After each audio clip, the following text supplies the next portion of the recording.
आज शिक्षक दिवस पर आप सभी गुरुजनों, शिक्षकों, स्वजनों, प्रिय मित्रों को सपरिवार हृदय की आत्यांतिक गहराइयों से शुभकामनाएं एवं बधाइयां, कृतज्ञता एवं धन्यवाद। जीवन की सबसे बड़ी नियामत, सबसे बड़ी संपदा, हमारे विकास का आधार, हमारे जीवन का पिरामिड गुरु ही तो है, जिसके जीवन की यात्रा में सही शिक्षक मिल जाता है, उसका जीवन स्वमेव धन्यता को उपलब्ध हो जाता है। शिक्षक गुरु वह होता है जो हमें हमारी असीमित सीमाओं से जोड़ता है, हमारी असीमता का एहसास दिलाता है, समग्र ब्रह्मांड से हमारे जुड़ाव का ज्ञान देता है, हमारी अनंत शक्तियों से हमारा परिचय कराता है, हमारे अंदर छिपी अनंत शक्तियों को प्रस्फुटित करते हुए जीवन को सार्थक दिशा देते हुए अहम ब्रह्मास्मि से अंगीकार करता है। परमात्मा की सबसे बड़ी कृपा है कि जब किसी को काबिल उस्ताद मिल जाता है, एक गुरु मिल जाता है, हमारा उस्ताद ही हमें फलक तक पहुंचा देता है। आज दुनिया को जरूरत है ऐसे पारस गुरुओं की जो लोहे को सोना बना दें। सच्चा गुरु वही होता है जो व्यक्ति की मूल शिक्षा पर ध्यान देता है, ना कि उसके पैकेज पर। उसका चिंतन समग्र, विराट एवं सार्वभौमिक होना चाहिए। अच्छे और सार्थक शिक्षक का पावन कर्तव्य होता है कि वह बच्चे को बीज रूप मानकर उस बीज में अब तक के महानतम व्यक्तियों, महापुरुषों, यहाँ तक कि जिन्हें हम अवतार मानते हैं, भगवान मानते हैं, उनसे भी महान बनने की संभावना को देखता है। क्योंकि जब हम संभावना को अंगीकार करते हैं तो उसके यथार्थ बनने के परिणामों की संभावनाओं को आगे बढ़ाने के अनेकों मार्ग खुलने लगते हैं।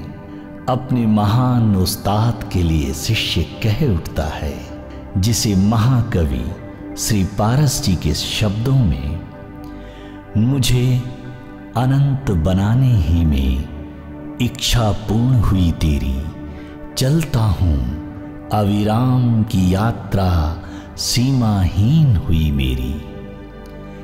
जीवन के इस मृदुल पात्र को पहले खाली करते हैं, रिक्त हुए जीवन घट को फिर नवजीवन से भरते हैं।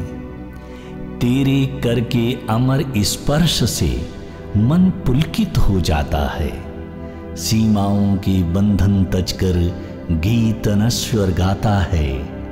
तेरी तो निधियां असीम हैं, तेरी तो निधियां असीम हैं, इनका पारावार नहीं। तेरी तो निधियां असीम हैं, इनका पारावार नहीं। पाने की क्षमता सीमित है, हाथों में विस्तार नहीं। गुरु हमेशा अपने शिष्यों को सिखाता है कि व्यक्ति को घास के तिनके से भी अधिक नम्र और वृक्ष से भी अधिक सहनशील बनने का प्रयास करना चाहिए। साथ ही साथ उसे अन्यों का पूरा सम्मान करते हुए स्वयं के लिए सम्मान की अपेक्षा नहीं करनी चाहिए। सार्थक गुरु हमेशा अपने शिष्यों को समाज, प्रकृति, धरती, पेड़ पौधों से जितना हम सब लेते हैं उससे कहीं अधिक देना सिखाता है और स्वयं देता है। शिष्य के आंतरिक गुणों व शक्तियों को जानकर उसी दिशा में उसे आगे बढ़ाता है और उत्कृष्टता की ओर ले जाता है। इस खूबसूरत प्लेनेट पर जब भी कोई विकास हुआ है तो उस विकास की आत्मा उस नींव का पत्थर, उस विकास के पिरामिड की आधारशिला गुरु ही रहा है। चाहे वह कोई भी काल हो, जब अध्यापक सिर्फ वेतन भोगी हो गया, राज्य सत्ता के हाथों उसने दास्तां स्वीकार कर ली, तो वहीं पर वह राष्ट्र, वह जाति पतन की कगार पर खड़ी होकर एक धक्के की राह देख रही होती है। चाणक्य ने कहा था, ब्राह्मण गुरु न किसी के राज्य में रहता है और न किसी के अन्न से पलता है, स्वराज में विचरता है और अमृत होकर जीता है। गुरु सब कुछ सामर्थ्य रखने पर भी स्वेच्छा से इन माया स्तूपों को ठुकरा देता है, प्रकृति के कल्याण के लिए ज्ञान का दान देता है। जब भी एक महान गुरु का अपमान हुआ, चाहे वह मगध हो या कोई अन्य, वहां परिवर्तन की आंधी आई है। श्रद्धेय श्री जयशंकर प्रसाद जी लिखते हैं कि एक समय की बात है जब चाणक्य को अपने पिता चड़क का पता नहीं चलता। वे कहते हैं, पिता का पता नहीं, झोपड़ी भी न रही। शक्टार की कन्या सुवासनी अभिनेत्री हो गई पेट की ज्वाला से। एक साथ दो कुटुंबों का सर्वनाश और कुसुमपुर फूलों की सेज में ऊँग रहा है।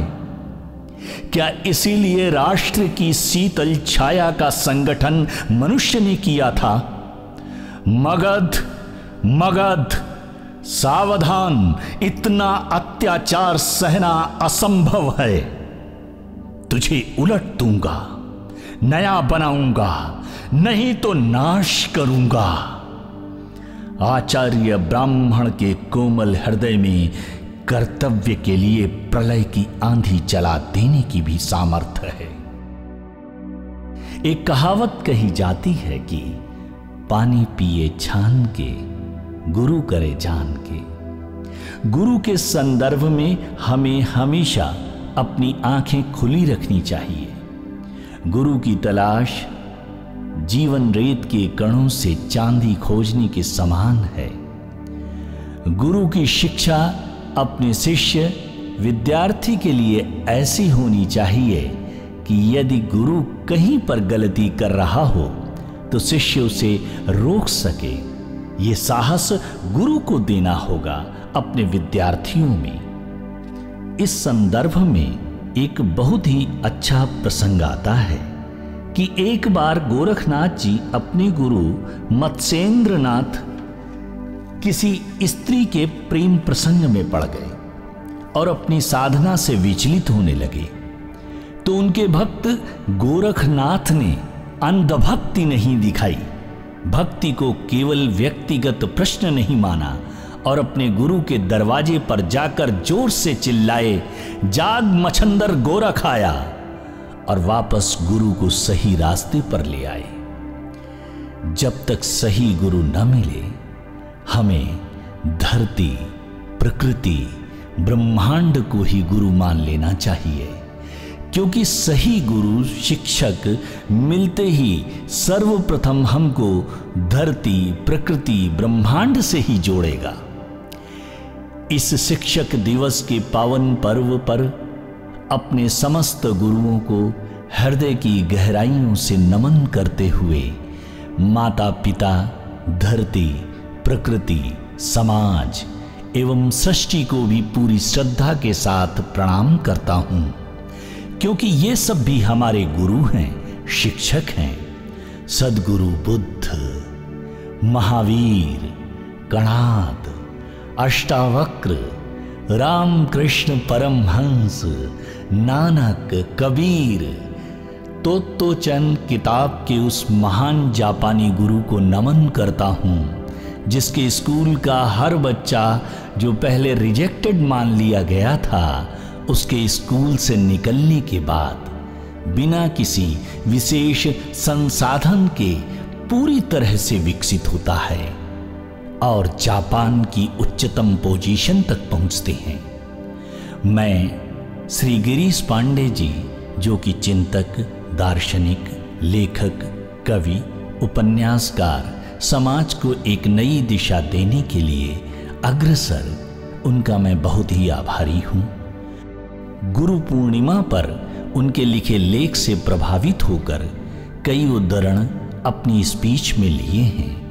इसके लिए आपको बहुत बहुत धन्यवाद, कृतज्ञता। एक बार पुनः शिक्षक दिवस पर आप सभी को बहुत बहुत शुभकामनाएं। धन्यवाद, धन्यवाद, धन्यवाद।